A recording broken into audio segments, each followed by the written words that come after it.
Bienvenidos a Palabras de Vida, un programa diseñado para que aprendamos los principios teológicos bíblicos que ayudarán a nuestra vida. El estudio de hoy es Conociendo a Jesús y su enseñanza. Que lo disfruten. Sean todos bienvenidos a su programa Conociendo a Jesús y su enseñanza. Mi nombre es Eduardo Quintanilla, va a ser un placer hablar un poco acerca del mundo al cual llegó Jesucristo, como también conocer un poco acerca de Jesús, al menos lo que tenemos en los evangelios y sobre todo sus enseñanzas, esas enseñanzas maravillosas que nos van a ayudar a nosotros a cambiar, ya que la palabra del Señor es efectiva. Bueno, la misma palabra dice que es como una espada de doble filo, ¿verdad? Que corta hasta los tuétanos de nuestros huesos. Esa es la palabra del Señor que hace un cambio tan profundo en nuestra vida y es lo más importante. Pero para entender ciertas enseñanzas es necesario conocer un poco sobre lo que es el mundo al cual llegó Jesucristo. En esta ocasión estaremos teniendo algunos objetivos. Primero es conocer un poco acerca del mundo al que llegó Jesús. Segundo, conocer la vida de Jesús, como lo dije anteriormente, al menos lo que se tiene en los evangelios. Y tercero, lo más importante es aprender sobre la enseñanza que Jesús dio en esa época y que sigue trascendiendo en nuestras vidas. En nuestra época esas enseñanzas son tan útiles para que nosotros podamos vivir una vida pura, santa, agradable a Dios, ¿verdad? Como Él quiere que nosotros vivamos. Bueno, en esa primera clase veremos los estratos sociales que existían en el pueblo de Israel. Por lo menos podemos identificar tres estratos sociales, los cuales son los ricos, clase media y los pobres. Vamos a ver un poco en detalle de cada uno de ellos. Empezando por los ricos, quienes se dividían a su vez en dos. Tenemos la primera, que era la parte principal, la corte. ¿Quiénes conformaban la corte? Bueno, Herodes, el rey Herodes, llamado Herodes el Grande, su familia y los servidores o los funcionarios que él había escogido. Esos eran. En la época de Jesús, los judíos vivieron bajo el auspicio de la familia herodiana, primero con Herodes el Grande y posteriormente sus hijos. Ellos y sus allegados, es decir, la corte oficial, dirigían la vida oficial de Israel, aunque estos nunca dejaron de ser títeres del Imperio Romano. Y esto es muy lógico, porque el Imperio Romano era el que gobernaba en la época de Jesús. Bueno, el segundo grupo que formaba esta clase de ricos, tenemos la clase adinerada. Este era un estrato superior, aristócrata, integrado por la nobleza, ni más ni menos que sacerdotal y los miembros de la familia del sumo sacerdote. Ahora, esta nobleza sacerdotal, estamos hablando de los saduceos. Posiblemente veremos esto. Y también algunos doctores de la ley que tenían el privilegio de pertenecer al Sanedrín y por lo tanto eran sostenidos por los ingresos del templo. Ahora, el sumo sacerdote y su familia obtenían sus enormes ingresos, y que eran enormes ingresos, que provenían del templo, ya sea de los diezmos, sobre todo las vendimias que realizaban, y del cambio de la moneda que se usaba en el templo. Y aquí voy a hacer un poquito de paréntesis. Eso es bien interesante entenderlo, porque vamos a ver una escena más adelante en donde Cristo entra al templo y a los mercaderes que estaban allí les empieza a tirar su mercadería y empieza a azotarlos. Y dice, se ha convertido en cueva de ladrones. Y es que tenía toda la razón. Ellos vendían animales a precios excesivos. Y lo terrible es que si usted llevaba su animalito, que lo llevaba, lo había cuidado y lo había apartado como la ley lo mandaba y lo llevaba al templo para ofrecer el sacrificio, lo que sucedía que el sacerdote que estaba oficializando los sacrificios rechazaba ese animal y le inventaba cualquier excusa para que usted no pueda utilizar ese animal y lo obligaban a comprar de los animales que allí se vendían en el templo. Era un abuso tremendo. Posiblemente si usted no llevaba animales, sino que llevaba dinero, y como el dinero oficial llevaba la estampa del César, este dinero no podía ser utilizado ya que se consideraba pecado, se consideraba una forma de adoración eh, impuro. Por lo tanto, tenía que ser cambiado a la moneda oficial del templo, una moneda que no tenía ninguna imagen. Y aquí venía otro abuso. Si usted, su diezmo, por decirlo, era un ciclo de plata y el peso que se había estipulado en el templo, voy a darles un ejemplo, era de 1 libra, por decirles algo, solo para que tengan la idea del abuso que sostienen más adelante cuando veamos las monedas, vamos a ver exactamente las medidas de los pesos, sus equivalencias hoy en día. Ahora, si el ciclo medía 1 libra, por decirles así, la pesa de estos cambistas no pesaba 1 libra, pesaba 3/4 de libra. Entonces usted no pagaba 1 libra, usted pagaba 1 libra, un cuarto. Y esa extra ganancia era repartida entre el cambista y el sacerdote, el sumo sacerdote y sus allegados. Era un tremendo abuso. Bueno, así estaba la situación en esa época. Por eso entendemos la reacción de Jesucristo, ¿verdad? Ahora, siguiendo, tenemos otro círculo adinerado. El siguiente círculo adinerado era eran conformados por los grandes comerciantes, también grandes terratenientes, todos ellos llamados esquemón. Y por último, los despreciados recaudadores de impuestos. Esto es impresionante, por eso vemos las reacciones de algunos fariseos cuando Cristo fue invitado al banquete de Mateo, por ejemplo, ¿verdad? En donde si este se atreve a comer con tremendo hijo del diablo, o la reacción de aquel fariseo quien estaba orándole al Señor y decía, gracias te doy Dios porque yo no soy como este recaudador de impuestos, ¿verdad? Hijo del diablo.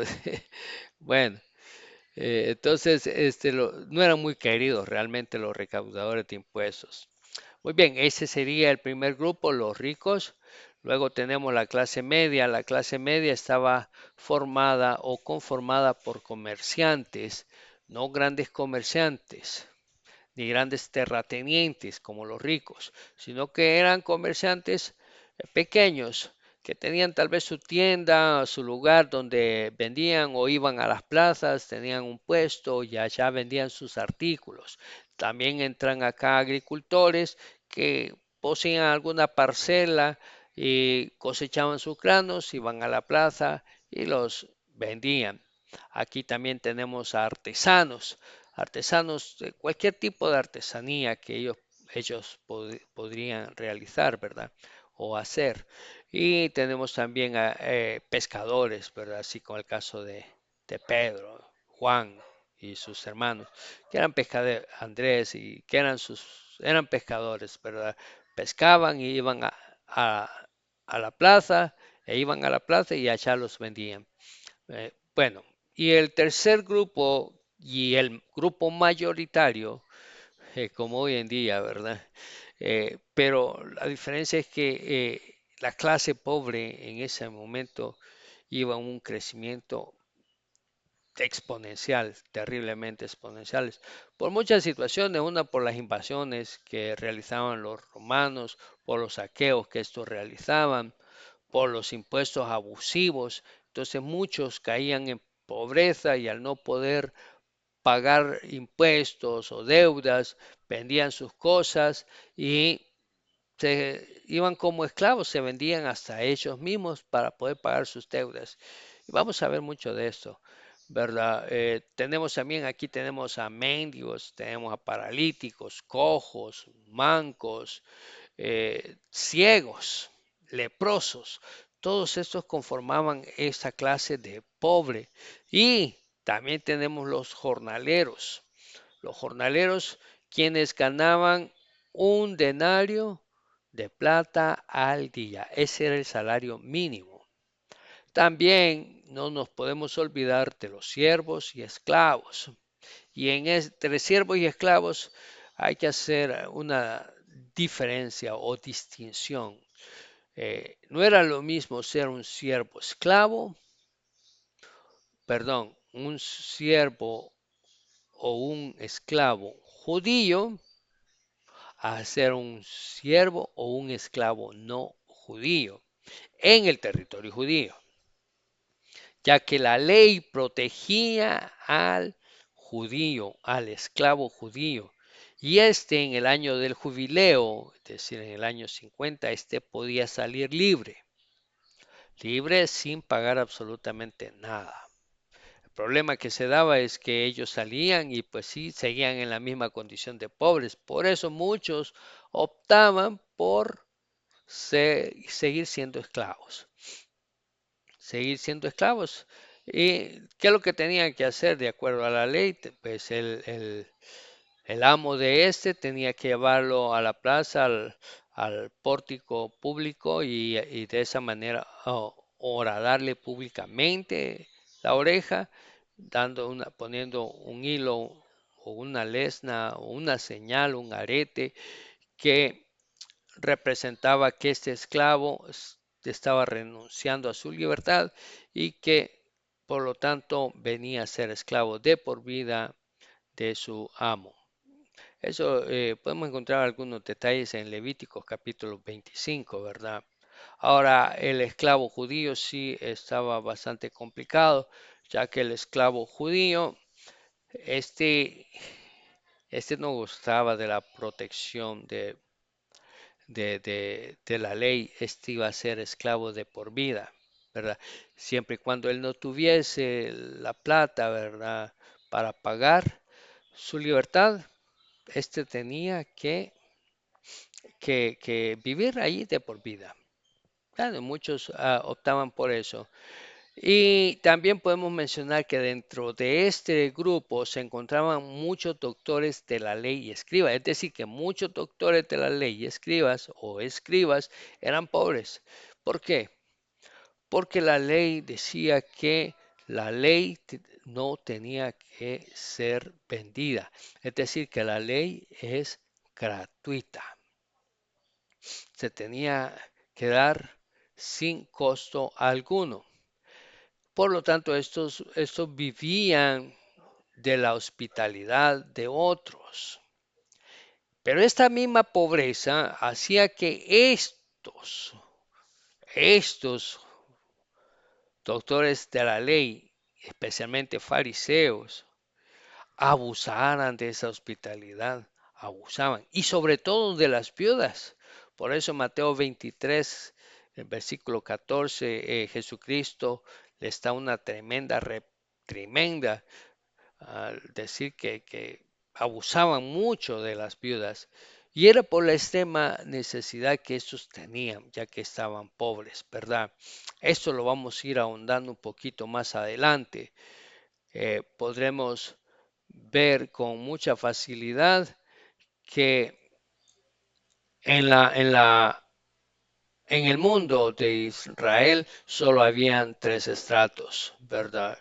Como ya lo mencionamos, para recapitular, tenemos los ricos conformados por la corte, el rey y su corte. Tenemos también los sacerdotes, sumos sacerdotes, algunos doctores de la ley que conformaban, por ejemplo, el Sanedrín, que gozaban del privilegio de vivir de las cosas del templo.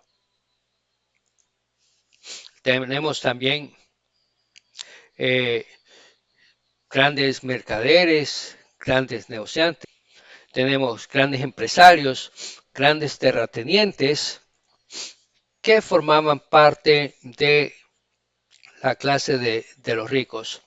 Bueno, también clase media, tenemos que era gente, mercaderes, pequeños mercantes, agricultores, pequeños agricultores, tenemos artesanales, hombres que se dedicaban a elaborar productos con sus manos. En el caso de José, ¿verdad? Quien era carpintero. Tenemos el caso de Pedro, de Juan, sus hermanos, quienes eran pescadores. Estos se conformaban o eran parte del estrato social medio. Y por último, pues los pobres, que ya sabemos que eran jornaleros, eran gente como algunos doctores de la ley, algunos fariseos. Tenemos el caso de ciegos, tenemos el caso de paralíticos, muchos que vivían de la beneficencia pública o de la beneficencia de la hospitalidad de otros. Bueno, ese sería en resumen los tres estratos sociales que encontramos en el Israel al que llegó Jesucristo. Solo hay tres: uno, ricos; medio, clase media; y la clase pobre. Solo tres. Muy bien. Nuevamente, mi nombre es Eduardo Quintanilla. Fue un placer haberles presentado esta primera parte, la primera clase, los estratos sociales que existían en Israel. Más adelante seguiremos aprendiendo un poco más sobre el mundo al que llegó Jesucristo. Que Dios me los bendiga grandemente. Nos vemos en la próxima clase.